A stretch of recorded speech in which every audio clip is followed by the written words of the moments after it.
we talk about acceptance at a level whereby I don't care whether people are looking at me. I don't care what people are thinking. This is just me and my child. And that's the most important thing. So once you accept, you've gone beyond what people are thinking. You're just focusing on how do I ensure that I give to this child what I am meant to give to the child.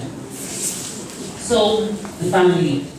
And normally when we have pictures of family, we never have those at the end of the pictures. We usually have, those in the middle, the male, female, but we never have the people in the wheelchair. We have to start incorporating this concept. You understand? Because the reality of today is, this is the family. The family is very different. And that's why my definition of the family says 2 or more people who share goals and values and have long-term commitments to one another and reside usually in the same dwelling place. And this is very important for us in Africa because we have, even though we've lost a lot of the extended family, but we still, in spirit, have the extended family because we may not be physically within the same space, but we talk to each other. You know that if there's anything happening, all of a sudden your house will just spin up. Everybody comes out of the woodworks and they're like, what can we do? How can we help? So the extended family is very important in Africa. So when we talk about the family, I'm focusing not just on the man, the woman, and the children. We're talking about everybody, the grandparent, the uncle, all of us together.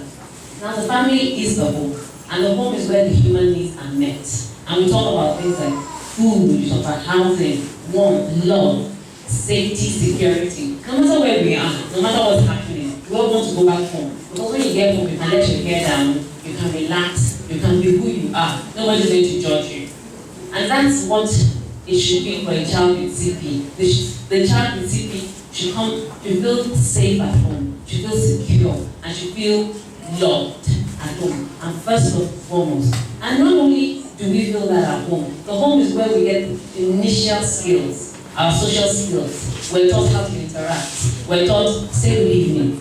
If somebody says good evening, say good evening. If they smile that you don't frown at them, smile back.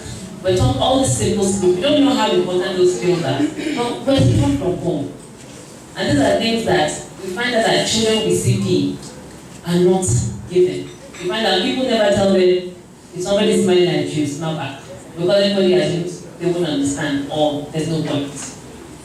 But those are very important social skills that we need to pick up. And we need to remember that the family is a primary agent of socialization.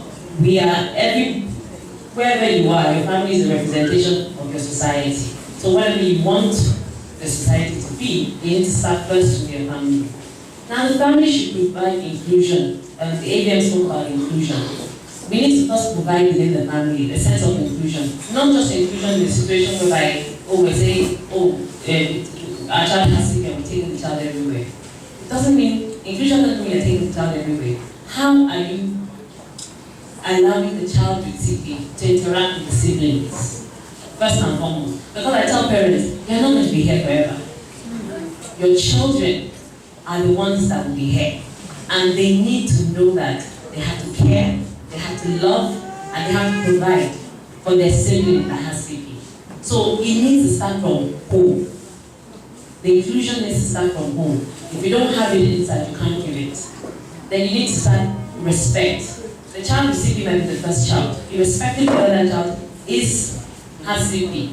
We're Africans, we have a culture. You respect your elders. You respect your elders. Don't talk back. You start from the house. If you don't teach respect within the house, they won't learn to respect outside the house. Then accessibility. And we talked about accessibility, making the child accessible to people. We talk about people hiding their children. You never know these children, their families that have children that have disabilities. Because once people are coming, we all know they lock up the child. But making the child accessible to people, and making people accessible to the child, it goes both ways. Because when people know you have a child with CP, they're more comfortable. After a while, they get comfortable around, people with CP. But also, your child gets comfortable being around people. Because what happens is, if you lock up the child, say you take that child out, the child will behave like he's never seen people before, because he hasn't. And that's usually what happens. So it is important that we need to make accessibility. Then equal opportunity, I talked about all the children, including the child with CP. Everybody is going to school, the child should be able to go to school. No matter what you think he can learn, let them go, let them interact with other children their age so that they can acquire certain skills. Now, family plays a valuable role in providing that stability for the child, and caring for a child with CP is a lifelong commitment. That's one of the things counseling should provide at the beginning. It's not a one-off thing. We're not going to give you tablets and you're going to say, hey, everything's fine. It's a case of every day. And like the doctor said, the challenges will differ with every year, with every passing year. New challenges, new difficulties. And we live in a country that's already difficult. So when you're wondering, how do I cope with this? You get home, there's no water, there's no everything. It's double the challenges. So the truth is, we need to get into the mindset that this is a lifetime commitment. It's something that we're not going to just pack up into one corner when we're tired. We can't get tired. We will never get tired. Now, so what are the roles for the family to perform?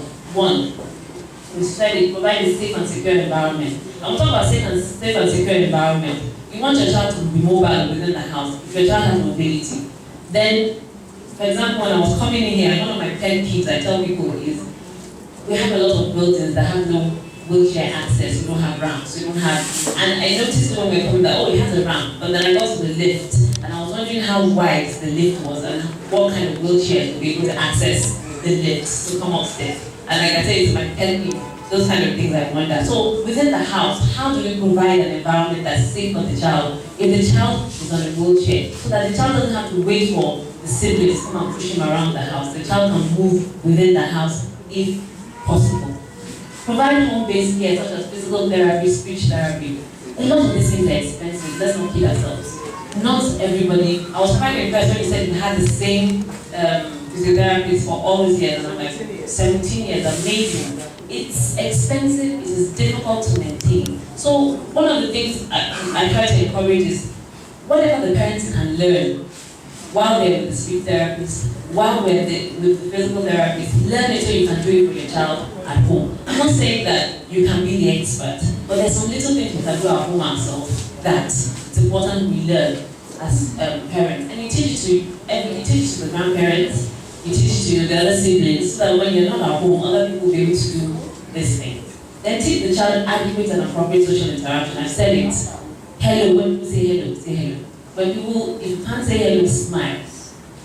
All these little things. Because once you teach the child how to interact properly, if anybody knows, if you have a little child and the child smiles, most people tend to what? Smile back. It's just natural. So even if the child can't speak, but he learns to smile, when he smiles, people just feel a sense of endearment that, oh, this lovely child. So it's important.